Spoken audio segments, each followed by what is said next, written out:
एक डेफिनेशन हम लोग पढ़ाते हैं बफर में, और वो है buffer capacity.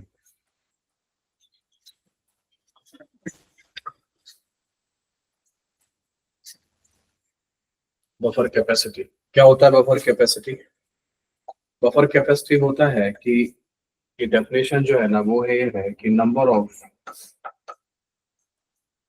Of moles of strong acid और स्ट्रॉन्ग बेस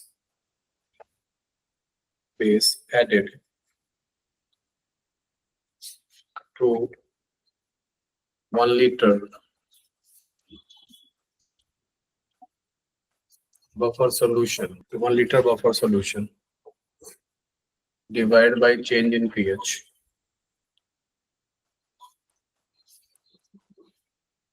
ये number of moles of strong acid strong base added to 1 liter buffer solution divided by change in pH, ये होता है। लेकिन ये ध्यान रखना 1 लीटर वाली मिस्टेक मत कर देना, ठीक है? यहाँ पे 1 लीटर ही सोल्यूशन है, चांस की बात है। क्वेश्चन में तो मैंने 1 लीटर ही दे रखा है आपके इस वाले क्वेश्चन में, लेकिन अगर किसी क्वेश्चन में 100 ml 500 ml वगैरह दिया जाए तो आपको क्या करना पड़ेगा, 1 लीटर पे ले जाना पड़ेगा डेटा, है ना?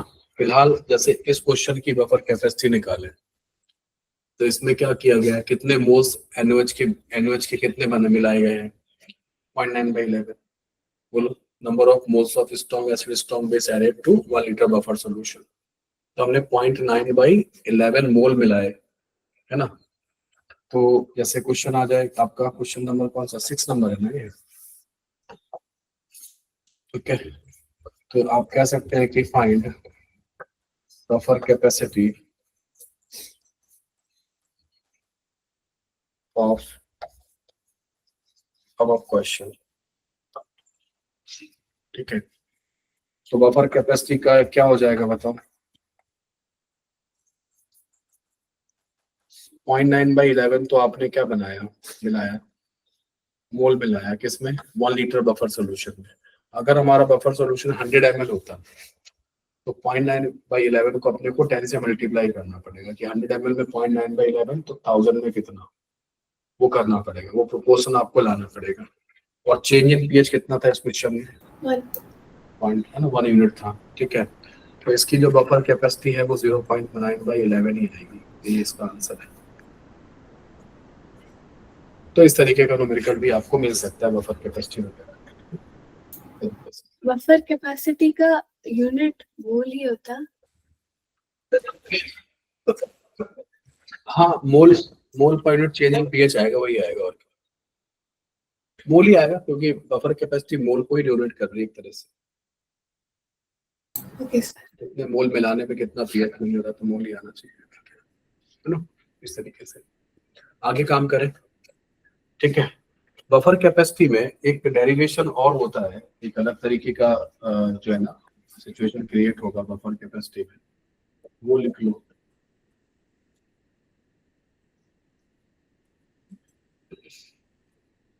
बफर कैपेसिटी के डेरिवेशन में हम लोग क्या कर रहे हैं, CH3COOH की कॉन्सेंट्रेशन जो है ना वो A मोल पर लीटर मान रहे हैं, और CH3COO Na की कॉन्सेंट्रेशन जो है ना वो B मोल पर लीटर मान रहे हैं, ठीक है? इस समय जो पहला पीएच आप निकालोगे, फर्स्ट पीएच होगा pH 1,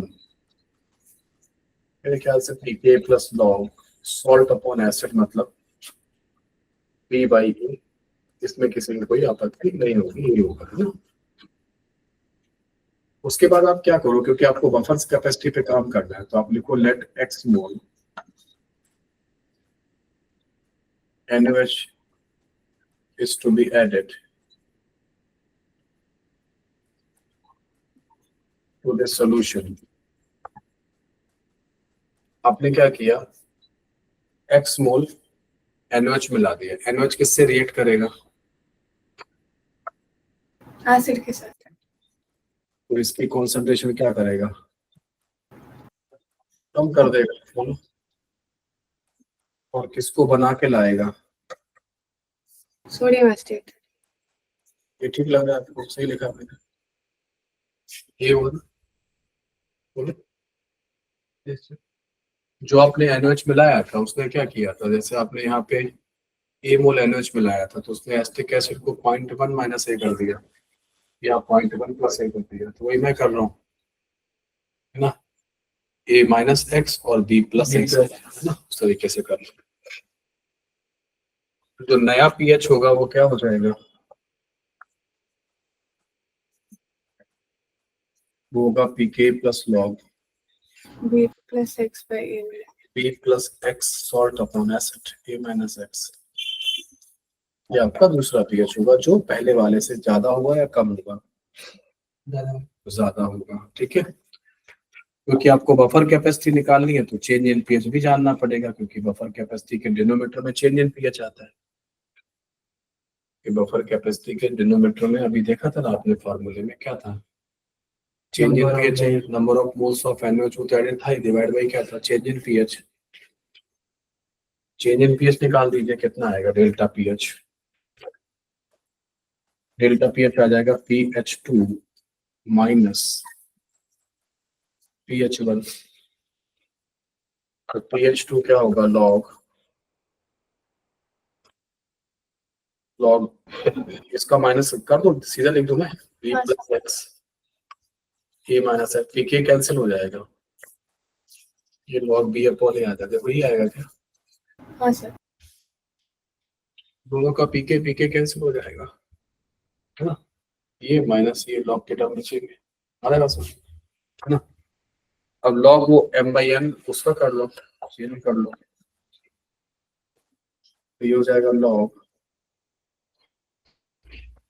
B plus x A minus x, ये डिवाइड होगा यहाँ पे ना, तो नीचे तो B आएगा, ऊपर A जाएगा, ये आएगा, ठीक है। इन दोनों को साथ वो लॉग m/n वाला लगा दिया फॉर्मूला, है ना, log m minus log n। इसको थोड़ा और ठीक कर लेते हैं, ये B डिवाइड कर देते हैं, 1 प्लस एक्स बाई बी कर देते हैं, इसको A को नीचे डिवाइड कर दो, यहाँ लाके डिवाइड कर दो, B ऊपर डिवाइड हो जाएगा, तो 1 माइनस एक्स अपॉन A हो जाएगा, ठीक है। इसके बाद लॉग को ना ln में कन्वर्ट करना है। अभी तक आप ln को लॉग में कन्वर्ट करते थे, लॉग E बेस से जब लॉग 10 बेस पे जाते थे तो आप 2.303 से मल्टीप्लाई करते थे। अभी लॉग 10 बेस से लॉग E बेस पे वापस आना है, ये लॉग 10 चल रहा है ना, लॉग 10 चल रहा है बेस, तो ये हो जाएगा 1/2.303, अब ln लिख रहा हूँ लॉग की जगह पे, 1 प्लस एक्स अपॉन बी और 1 माइनस एक्स अपॉन ए, ये हो जाता है 1 अपॉन डेल्टा pH, सॉरी ये जो डेल्टा pH की वैल्यू 1 अपॉन ये हो जाएगा, इसको हम लोग लिख सकते हैं ln 1 plus x by b minus ln 1 minus x upon ये लिख सकते हैं। तो ये जो pH होगा वो क्या होगा, 1/2.303। इसकी जगह पे बेसिकली मैथमेटिक्स में ये पढ़ाया जाता है, मतलब ये बायनॉमियल एक्सपेंशन वगैरह में बताते हैं इसका एक्सपेंशन, कि जो ln 1 प्लस एक्स का जो एक्सपेंशन है उसमें क्या आता है, x plus x square by 2 cube by 3, ऐसे करके इसमें इनफाइनाइट टर्म होते हैं, ठीक है। और ऐसे ही क्या होता है, ln 1 माइनस एक्स में सारे टर्म माइनस हो जाते हैं, सेम होता है माइनस हो जाते हैं। होता क्या है कि जो x अपॉन ए है और x अपॉन बी है, मेरे हिसाब से सभी लोगों को ये बात समझ में आती होगी कि ये वैल्यू काफी कम है 1 से,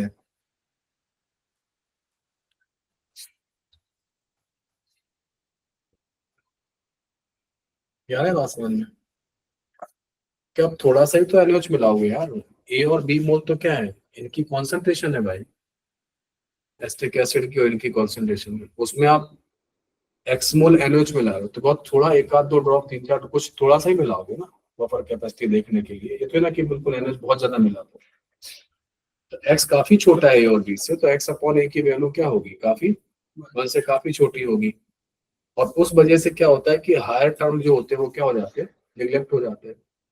हम इसे 1 प्लस ये पूरा का पूरा जो x अपॉन बी है, ये पूरा का पूरा हमारे लिए कैपिटल एक्स है, ये भी हमारे लिए क्या है, कैपिटल एक्स, एक तरह से वो चीज है ना। तो हमने क्या किया, इनको यूज करके, इस मैथमेटिकल फॉर्म को यूज करके इसको क्या किया, 1/2.303 को ये किया, तो ये आ गया x अपॉन बी आ गया, ये माइनस था और माइनस यहाँ से x अपॉन ए आ गया,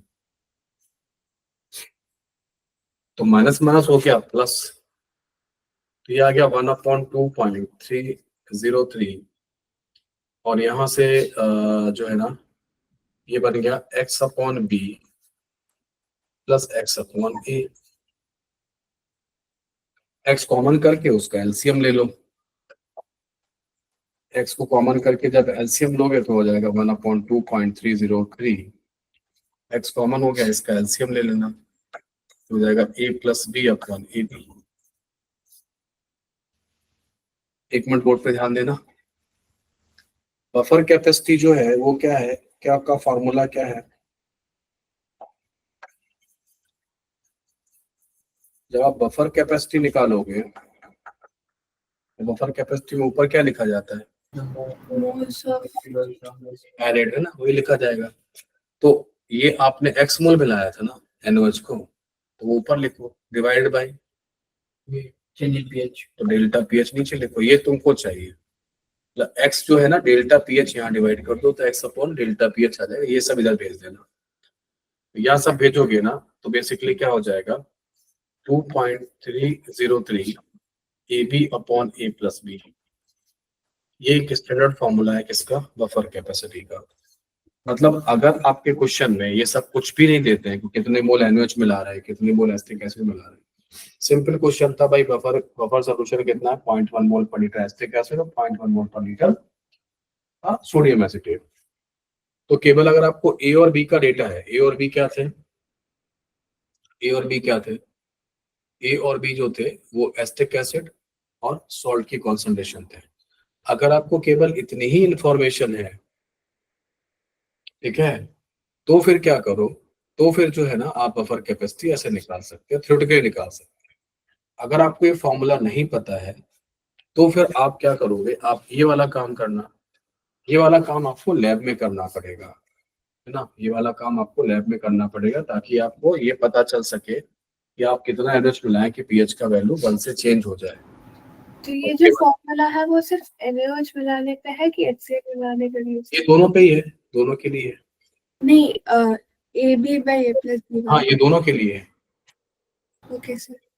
एचसीएल को मिलाने पे आपको एक्चुअली एचसीएल मिलाते हुए आपको कभी कोई डेरिवेशन नहीं करेगा, उसका क्या रीजन है कि एचसीएल मिलाने से पीएच घट जाता है, ठीक है। ये जो pH2 है, ये वाला जो डिफरेंस है नेगेटिव आएगा, हाँ सर। वो माइनस साइन इनकॉर्पोरेट करना पड़ता है, डेरिवेशन में समस्या आती है। ओके। एक तो वैसे ही इतना इतना कॉम्प्लिकेटेड है, ऊपर से वो माइनस साइन और परेशान करता है, इसलिए डेरिवेशन करते समय हम NaOH ही लेते हैं, HCl नहीं लेते, हो जाएगा लेकिन, है ना, ठीक है सर। उससे हो जाता है। वो माइनस साइन परेशान करेगा आपको बार बार, वो बार बार छूटता है माइनस साइन, फिर दिक्कत करता है ना। ठीक है, तो इस तरीके से बफर कैपेसिटी हो जाता है। इसको क्या किया इन लोगों ने, इन्होंने इसको मैक्सिमाइज किया फॉर मैक्सिमम बफर कैपेसिटी, और for maximum buffer capacity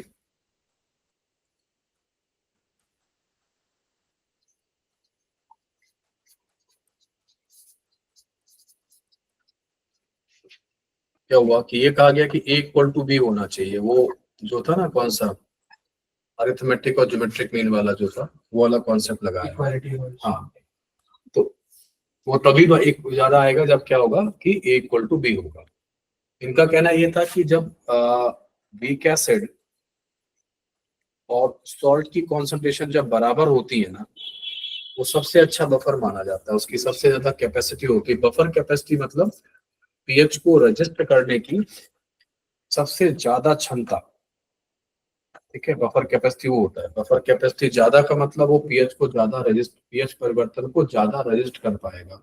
buffer capacity कम मतलब वो पीएच परिवर्तन को कम रजिस्ट कर पाएगा, ठीक है। मतलब वो उसमें तुम NaOH HCl तुम ज्यादा मिला सकते हो, ज्यादा मिलाने के बाद भी क्या होगा, वो अपनी रेजिडेंस पावर या रेजिस्ट पावर है वो क्या रखेगा, मेंटेन रखने की कोशिश करेगा। अगर buffer buffer capacity capacity usually 1 से छोटा होता है कि बड़ा होता है? क्या, बफर कैपेसिटी यूजुअली 1 से छोटा होता है कि बड़ा होता है? बफर कैपेसिटी की वैल्यू 1 से छोटा आएगा बड़ा आएगा, मेरे ख्याल से मोल्स के पे डिपेंड करेगा क्या, ये इस पे डिपेंड करेगा, AB की वैल्यू इससे क्या आ जाएगी और क्या है, छोटा ही आएगा यार मुझे लगता है, बफर कैपेसिटी की वैल्यू कम आनी चाहिए। ऑब्वियस सी बात है, ये एक तरह से NaOH और उसका डेटा देता है ना भाई। जो ये होगा ना, कौन सा जो जो बफर के कंसंट्रेशंस होंगे ना, उनसे वैल्यू कम ही आनी चाहिए ना, क्योंकि बफर कैपेसिटी कहीं ना कहीं किस बात का डेटा बता रहा है कि आप कितना NaOH मिला सकते हो, कितना HCl मिला सकते हो। ये तो सब। वो वैल्यू तो उनके खुद के अपने जो ये वाली वैल्यूज है उनसे तो कम ही होनी चाहिए, वो कंफर्म है, वो होना चाहिए। तो बेस्ट बफर सॉल्यूशन क्या होगा, बेस्ट बफर सॉल्यूशन क्या होना चाहिए,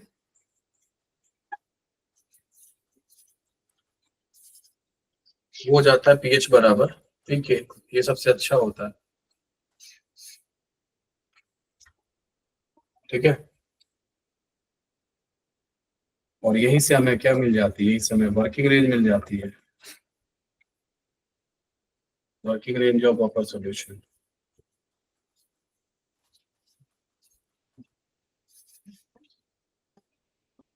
वो होता है कि वीक एसिड और सॉल्ट के बीच का जो रेशियो है वो क्या हो जाना चाहिए, 0.1 मोलर से ज्यादा और 10 मोलर से क्या होना चाहिए, कम होना चाहिए। तो पीएच की जो वर्किंग रेंज आ जाएगी क्या आ जाएगी, पीके, ये पीके आपका बेस्ट बफर था, इससे 1 यूनिट आप आगे जा सकते हो, चेंज करके इससे आप 1 यूनिट क्या आ सकते हो, पीछे आ सकते हो, इसकी वर्किंग रेंज आ जाती है, ठीक है। सो ये हो गया end of the buffer solution, complete हो गया आपका बफर सॉल्यूशन।